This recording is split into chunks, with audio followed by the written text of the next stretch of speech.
ఇతని పేరు భూపతి. కొన్ని నియోజకవర్గాల ఎమ్మెల్యేస్కి ఎంపీలకి ఈయన సపోర్ట్ చాలా అవసరం. ఎందుకంటే ఈయన ఏ క్యాండిడేట్కి అయితే సపోర్ట్ చేస్తారో ఆ క్యాండిడేట్ గెలుస్తారని వాళ్ళ నమ్మకం.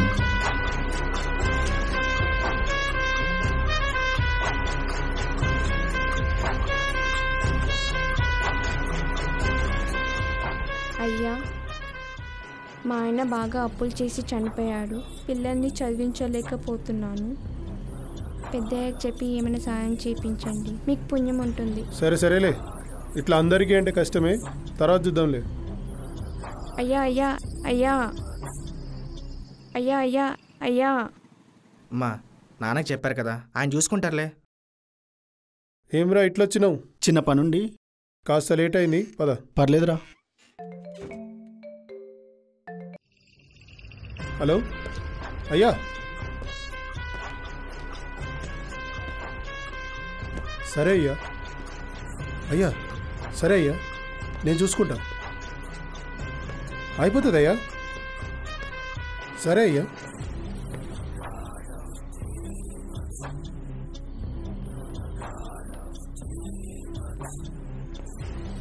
రే శేషు, ఈసారి ఎలక్షన్ని పెద్దయ్య గారు చాలా సీరియస్గా తీసుకున్నారు. మీ ఫ్రెండ్ అర్జున్ ఉన్నాడుగా, వాడి సపోర్ట్ తీసుకుందాం, ఎలక్షన్స్ పనికొస్తాడు. అవును నాన్న, వాడు తలుచుకుంటే నిమిషాల్లో 100 మందిని కాదు 1000 మందిని తీసుకురాగలడు. తెలుసురా, వాడు మీ కాలేజ్ డేస్లో మీ యూత్ ప్రెసిడెంట్గా ఉన్నప్పుడే వాడి సత్తా ఏంటో నాకు తెలుసు. సరే నాన్న, వాడిని ఒప్పించి తీసుకొచ్చే బాధ్యత నాది. పద, మనకి పని ఉంది. శేషు,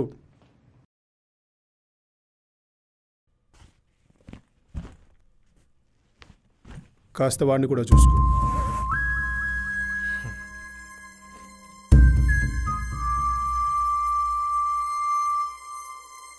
అవును, అర్జున్ గురించి ఎంత చెప్తున్నారు, మరి శేషు ఏం చేసేవాడు? వాడు అవారా ఫ్రెండ్స్ని వేసుకొని పార్టీలు పబ్బులు అంటూ, ఇప్పుడు అవన్నీ ఎందుకులేండి. మరి అర్జున్ ఎవరు? అర్జున్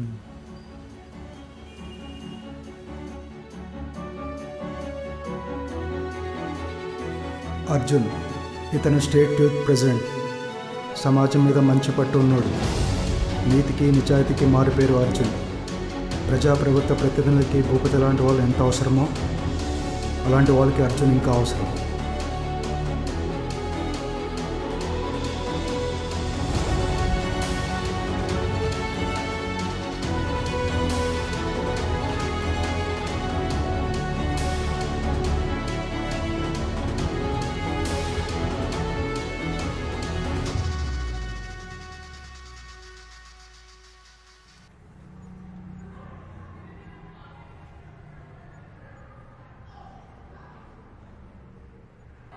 రే, హాయ్ రే అర్జున్, ఎట్లున్నా?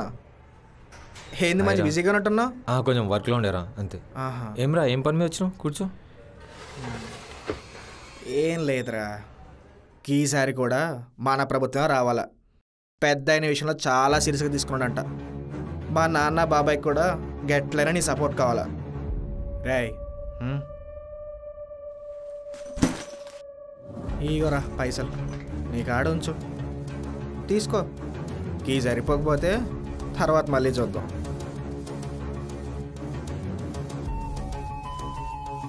డబ్బులు ఇచ్చాడరా, ఫ్రెండ్ కాబట్టి ఇక్కడనో, లేదంటే బయటికి గెంటేసేవాడిని. ఏం మాట్లాడుతున్నారా? అంటే ఏంటి, సపోర్ట్ చేయవా? అయినా మాకు సపోర్ట్ చేయక ఎవరికి చేస్తారా? చూసినాక డెవలప్మెంట్ ఎట్లుందో. అయినా మనం అయ్య గారు చెప్పారు కదరా డైలాగ్, ఇదంతా మా కుటుంబ పరిపాలన, ప్రజలందరూ మా కుటుంబ సభ్యులని. ఇలాంటి మాటలు చెప్పే దమ్ము ఎవరికైనా ఉందారా? డెవలప్మెంటా? అది కాయిన్కి ఒకవైపు మాత్రమేరా, రెండో వైపు నేను నీకు చూపిస్తా. అయినా ఏదన్నా ప్రజల్ని కుటుంబ సభ్యులేనా? నిజంగా కుటుంబ సభ్యులు అయితే కట్టించాల్సింది సెక్రటరీ ప్రభుత్వ భవనాలు కాదురా, గవర్నమెంట్ హాస్పిటల్స్. కనీసం డాక్టర్స్ లేక ఎక్విప్మెంట్స్ లేక శిథిల వ్యవస్థలు ఉన్నాయరా, అవి వాటిని రా కట్టించాల్సింది. అయినా ఏం తెలుసుకున్నారా కోవిడ్ టైంలో? మన అశ్విన్ వాళ్ళ డాడీ ఎలా చనిపోయాడు తెలుసు కదరా? బెడ్స్ లేక ఈ హాస్పిటల్ నుంచి ఆ హాస్పిటల్కి, హాస్పిటల్ నుంచి ఈ హాస్పిటల్కి పిచ్చోలా తిరిగాడు వాడు. అంతేకాదురా, 9 లక్షలైన బిల్ని 25 లక్షల దాకా లాగారు. మొత్తం డబ్బులు కడితే కానీ బాడీని నిలిచానన్నారా. ఇలా ప్రజల రక్తాన్ని ప్రైవేట్ హాస్పిటల్ దారుణంగా దోచుకున్నప్పుడు మీ ప్రభుత్వం ఏం చేస్తుందిరా? కంట్రోల్ చేయడంలో ఫెయిల్ అయింది. అప్పుడేం చేస్తున్నారా మీ ప్రజాప్రతినిధులు అంతా? వాళ్ళ చికెన్లు మటన్లు తింటే కోవిడ్ రాదనే స్టేట్మెంట్ ఇవ్వడంలో బిజీ ఉన్నారు మావా. నిజంగా కుటుంబ సభ్యులైతే కట్టించాల్సిన విగ్రహాలు కాదురా గవర్నమెంట్ స్కూల్స్. అయినా విగ్రహాల్లోని వ్యక్తిలోకి ఆశలను ముందుకు తీసుకెళ్లాలరా. అదే విద్య, ఆరోగ్యం. అయినా చిన్నారులు పడుతున్న అవస్థలు చూడరా స్కూల్లో ఎలా ఉన్నాయో. ఇవిరా వీటిపై శిరీషక్క శ్యామ్ గారు వినతి పత్రం కూడా ఇచ్చారు. కానీ ఆ నియోజకవర్గ ఎమ్మెల్యేకి వీటిపై ఎలాంటి స్పందన లేదు. ఆ ప్రభుత్వ భవనాలకు కట్టించడానికి ఖర్చు ఎంతో తెలుసారా? కనీసం అందులో 10% ఖర్చు పెట్టినా ఈ గవర్నమెంట్ స్కూల్స్, గవర్నమెంట్ హాస్పిటల్స్ బాగుపడేవిరా. అయినా ప్రభుత్వ ప్రజాప్రతినిధులంతా ఇష్టానుసారంగా ఖర్చు పెడుతున్నప్పుడు ప్రజలకి లెక్క చెప్పాలి. ఎందుకంటే ప్రజలు ఈ గవర్నమెంట్కి ట్యాక్సులు కడుతున్నారు, చలాన్లు కడుతున్నారు. అంతెందుకురా, హెల్మెట్ లేకపోతే ఇంత, డబుల్ ట్రిపుల్ రైడింగ్కి ఇంత, రాంగ్ రూట్కి ఇంత, సిగ్నల్ జంప్కి ఇంత, అంతా ఇంత అంటూ చలాన్లు వేసిన ఈ ప్రభుత్వానికి ఇలా ఇష్టానుసారంగా ప్రజలు డబ్బులు ఖర్చు పెడుతున్నప్పుడు ఇలాంటి తప్పుడు నిర్ణయాలకి ప్రజలకు ఎంత వాళ్ళు కట్టాల్సిన ట్యాక్సులు చలాన్లు వెళ్ళి మీ ప్రభుత్వానికి చెప్పాను. రేయ్ గవర్నర్ నాకు తెలవరా? అయినా ఏంటి సపోర్ట్ ఏం కానట్టు డెవలప్మెంట్ అవ్వాలంటూ మాట్లాడుతున్నావు? ఇప్పుడు ఏంది, సపోర్ట్ చేస్తారా చేయరా? రే మెంటల్. ఇప్పుడు ఈ ప్రభుత్వానికి ప్రజలు ఇచ్చే మార్కులు ఎంతో తెలుసా? 10కి 5% మాత్రమే. కానీ వేరే ప్రభుత్వం వస్తే కనీసం 10కి 8% కష్టపడతారని నమ్మకం. ఇప్పుడు ప్రజలు అలాంటి ప్రభుత్వం రావాలని కోరుకుంటున్నారా? అయినా ఆస్తులు కాపాడుకోవడం కోసం ప్రజాప్రతినిధులు వేరే పార్టీకి జంపే నాయకులు మాకొద్దురా. కనీసం ప్రజల్ని కాపాడుకుందామంటూ కనీసం పార్టీ మారే నాయకులు కొంతలో కొంతైనా బెటర్. అంతెందుకురా, ఈ నవ సామ్రాజ్యంలో యువతకి ముందు సందేశం ఇచ్చి యువతకి ప్రాధాన్యత ఇచ్చే నాయకులు, కొత్త తరం నాయకులు కావాలరా మనకి. ఇంకా ఎంతకాలం రా ఇదంతా? కొత్త తరం నాయకులు రావాలి, కొత్త ప్రభుత్వాలు రావాలి. అంతెందుకురా, ఈ మధ్య అభం శుభం తెలియని అమాయకురాలు మీ ఇంటికి వచ్చింది. భర్త లేక చిన్నపిల్లల్ని చదివించలేకపోతున్నా కనీసం హెల్ప్ చేయండి అని. వాళ్ళ పరిస్థితి ఎలా ఉందో తెలుసారా? వెళ్ళి అడుగు మీ నాన్నని. దీనికి ఏం సమాధానం చెప్తాను? అసలు మేనిఫెస్టోలో ఉన్న కొన్ని హామీలన్నీ అబద్ధాలే. అమాయక ప్రజల్ని చేసి వాడుకుంటున్నారు. ఇలాంటి పార్టీలను చెక్ పెడతాం. అయినా ఇన్ని సంవత్సరాలుగా జరుగుతున్న సక్సెస్ గురించి స్టేజ్ ఎక్కి ప్రజాప్రతినిధులంతా సక్సెస్ గురించి మాట్లాడుతున్నారు కదా. ఇన్ని సంవత్సరాల ఫెయిల్యూర్స్ని నేను నీకు చెప్తాను. ఫెయిలియర్సా? ఏంది అవి? పేపర్ లీకేజెస్, స్కామ్స్, భూ కబ్జాలు, నిరుద్యోగంలో టాపు, ఆహార కల్తీలో టాపు, ఆర్థికంగా ఉన్న రాష్ట్రం రా. అప్పుల పాలు చేశారు. అయినా ఇంతమంది ఎమ్మెల్యేలు, ఎంపీలు ఉన్నా 4 మాత్రమే పాలిస్తున్న రాష్ట్రం రా మనది. అదే విచ్చలవిడిగా ఎలక్షన్ టైంలో మందు, మనీ. అంతెందుకురా, ప్రజా పత్రికా స్వేచ్ఛని హరించడం, మీడియాని అండర్ కంట్రోల్ చేశారు కదరా లాస్ట్కి. ప్రజలు కనీసం చట్టబద్ధంగా నిరసన తెలియజేద్దామన్నా కూడా వాళ్ళ స్వరాన్ని గొంతులోనే ఆపారు కదరా. అంతెందుకురా, ఎడ్యుకేషన్ బోర్డు చేసిన తప్పుకి ఇంటర్ విద్యార్థులు బలైపోయారురా. వెళ్ళి వాళ్ళ పేరెంట్స్కి చెప్పమనరా ప్రభుత్వానికి సమాధానం. గత కొన్ని సంవత్సరాలుగా మన వాళ్ళేరా సివిల్స్కి ట్రై చేస్తున్నారు. కింద పొట్టొచ్చి పైన బట్టొచ్చి ఫ్యామిలీకి సమాధానం చెప్పుకోలేక దిక్కుతోచని పరిస్థితిలో వాళ్ళు అలా పడున్నారా. కొందరైతే మద్యానికి అలవాటు పడుతున్నారు. ఇలాంటి వాళ్ళ భవిష్యత్తుని పాడు చేస్తున్నారని వెళ్ళి మీ నాన్నకి, ప్రజాప్రతినిధులకు చెప్పరా. ఇవే కాదురా, ప్రజాస్వామ్యంలో ప్రజలు ఎదుర్కొంటున్న సమస్యలెన్నో. ప్రజల డబ్బుల్ని ప్రజలకు ఇచ్చుకుంటూ ఉచిత పథకాలు అంటారేంట్రా? రే ఏంట్రా ప్రజలు ప్రజలు ఓ తెగ ఆలోచించేస్తున్నావు. ఆయన ఈ మతం అని, ఆ మతం అని, ఈ క్యాస్ట్ అని, ఆ క్యాస్ట్ అని ఓ తెగ ఆలోచించేవాళ్ళరా ప్రజలంటే. అయినా ఇలాంటి వాళ్ళు ఉన్నంత వరకు మేము మళ్ళీ మళ్ళీ మళ్ళీ గవర్నమెంట్ ఫామ్ చేస్తూనే ఉంటాం. కానీ ఈసారి మాత్రం అలా కాదురా. నువ్వు అంటున్నావు కదా, ఈ మతం వాళ్ళు, ఆ మతం వాళ్ళు, ఈ క్యాస్ట్ వాళ్ళు, ఆ క్యాస్ట్ వాళ్ళని. ఇప్పుడు నాకేమైనా జరిగితే ప్రతి ఒక్క దాంట్లో ఒకటి వస్తారా. ఎందుకంటే వాళ్ళలో నా ఫ్రెండ్స్ ఉన్నారు. వాళ్ళకి తెలుసురా టైం వచ్చినప్పుడు అందరం ఒకటే అని. ఎందుకో తెలుసా? నీకు చిన్న ఉదాహరణ చెప్తా. డాక్టర్స్ రిక్వైర్మెంట్ ఉన్నప్పుడు, బ్లడ్ అవసరమైనప్పుడు చూడని మతాలు, కులాలు, క్యాస్ట్లు. అంతే, ఇప్పుడు కూడా జరిగేది అదే రిపీట్ అవుద్ది. రాయ్ ఫ్రెండ్గా లాస్ట్ టైం అడుగుతున్నాను, ఈ ఒక్కసారి సపోర్ట్ చేయండి రా. కావాలంటే మీ లైఫ్ సెటిల్ అయితే మా నాన్న ఏదో చేస్తాడు. అంతకీ మీకు 10 కూడా ఇప్పిస్తాను రా. రేయ్ అవి అమ్ముడు పోయాలకు చెప్పరా, నాకు కాదు. అయినా ఇంత చెప్పినా కూడా నన్ను కొనాలని చూస్తున్నావు చూడు. ఇంకొక్క క్షణం ఇక్కడున్నా నేను కాదు, వీడితో తనిల్చాల్సి వస్తుంది. దుబ్బేరా, వెళ్ళి నీ అయ్యకి చెప్పు.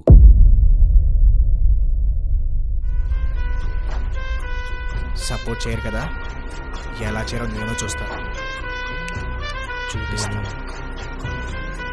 పోరా.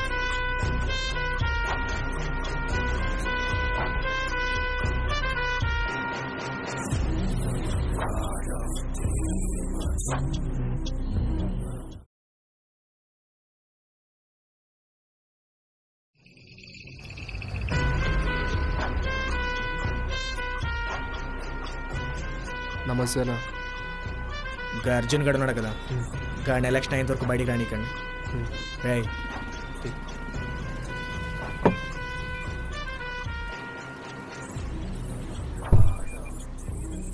తీసుకో. ఏదైనా చేయను కానీ గాని చంపద్దు. అట్లనే అన్నా. రేయ్ పని అయినంత వరకు వెళ్తాను ఉండు.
రేయ్ మీకెందుకురా ఇవన్నీ?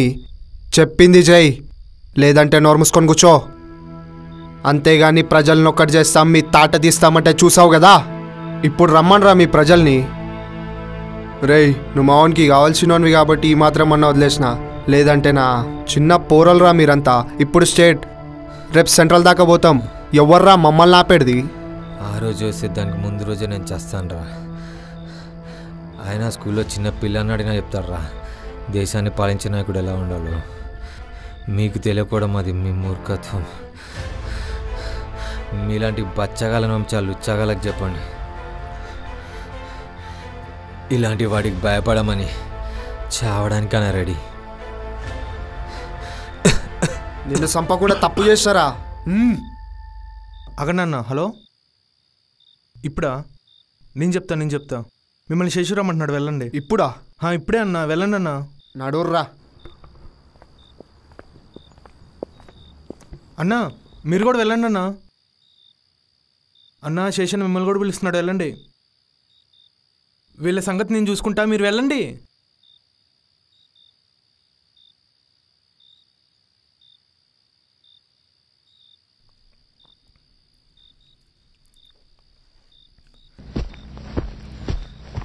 అన్నా మీరేంటో నాకు తెలుసన్నా, దయచేసి నా పేరు ఎక్కడా చెప్పకండి అన్నా.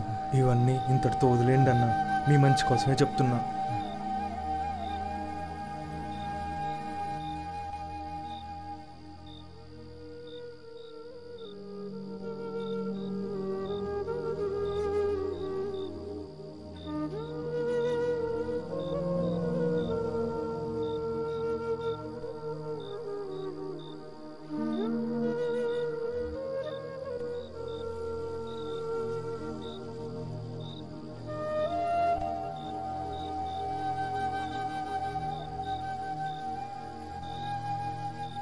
ఓకే అర్జున్, టేక్ కేర్, అలాగే. జాగ్రత్త. సరే మేడం. అరే ఇవన్నీ వద్దురా, ఆపేద్దాం రా ప్లీజ్. మనకు ఫ్యామిలీస్ ఉన్నాయిరా, మన ఫ్యామిలీస్కి మనమేరా దిక్కు. రే దేశం కోసం అక్కడ ప్రాణాలు వేస్తున్నారు, స్టేట్ కోసం ఆ మాత్రం చేయలేమా? పదరా.